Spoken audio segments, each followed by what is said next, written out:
Doctor صاحب آپ کی جانب آؤں گا. آج شب قدر ہے اور تاک راتوں کا یہ عشرہ ہے پورا، تو بخشش کا عشرہ ہے. کس طرح سے بیان کریں گے؟ خصوصی طور پر فضائل کیا ہیں؟ آج کی رات اللہ سے بخشش مانگنے کا اصل طریقہ کار کیا ہے؟ بسم اللہ الرحمن الرحیم. بہت شکریہ.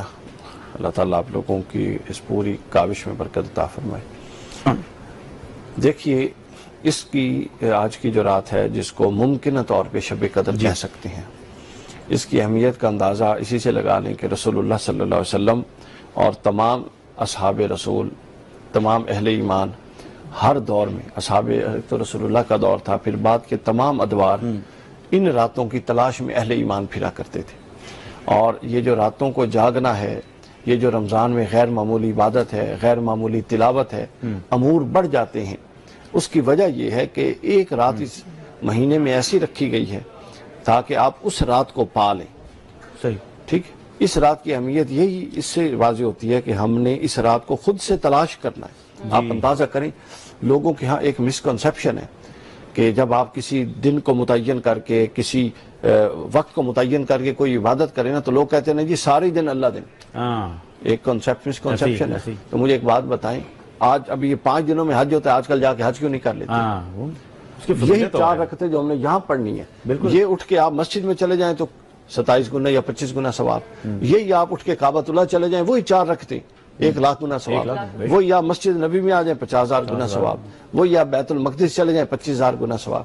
تو لہٰذا اچھا، اب روزہ آپ یہ رکھ رہے ہیں، آپ باقی دنوں میں روزہ رکھیں، کیا رمضان کے برابر کوئی سمجھتا ہے؟ بالکل کوئی نہیں سمجھتا. تو لہٰذا زمان اور مکان کا ایک کنسپٹ ہے اسلام میں. بالکل صحیح. اور ان کی اپنی سگنیفیکنس ہے. لہٰذا کوئی زمان ایک دوسرے کے برابر نہیں ہے، کوئی مکان ایک دوسرے کے برابر نہیں ہے.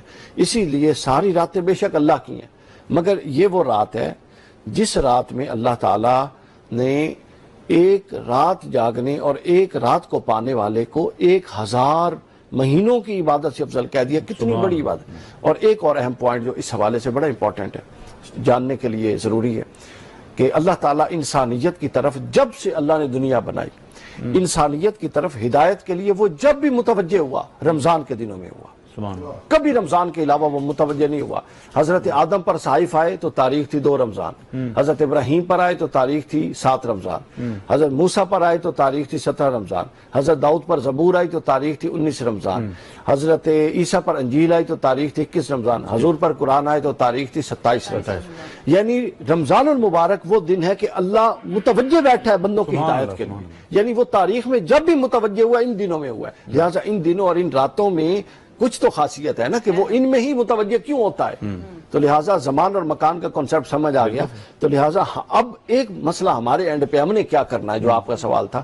دیکھیں، رب آپ کی ہدایت کے لیے آپ کی طرف متوجہ ہے اور آپ عدم توجہ کے ساتھ بیٹھے ہیں. بالکل ٹھیک. اللہ متوجہ اور آپ کی توجہ کہیں اور ہو، یہ سمجھنا ضروری ہے. تو یہ اللہ کی بے قدری ہے. تو لہٰذا اس رات بہت سارے اہتمامات پر ہم بات کریں گے. سب سے پہلے یہ کہ آپ مینٹلی پریپیئر ہوں کہ اس رات کوئی اور کام نہیں کرنا، کوئی اور ترجیح نہیں ہے، کوئی اور مسئلہ نہیں ہے. صرف اللہ نے چونکہ عین ممکن ہے وہ لمحہ خاص آج کی رات میں ہو جو 1000 مہینوں سے افضل ہے. تو اے باری تعالیٰ، میں اس کی تلاش میں تیری رضا کے لیے بیٹھوں گا. سب سے پہلے تو اپنے آپ کو پریپیئر کریں، ویل پریپیئر کریں اس معاملے میں.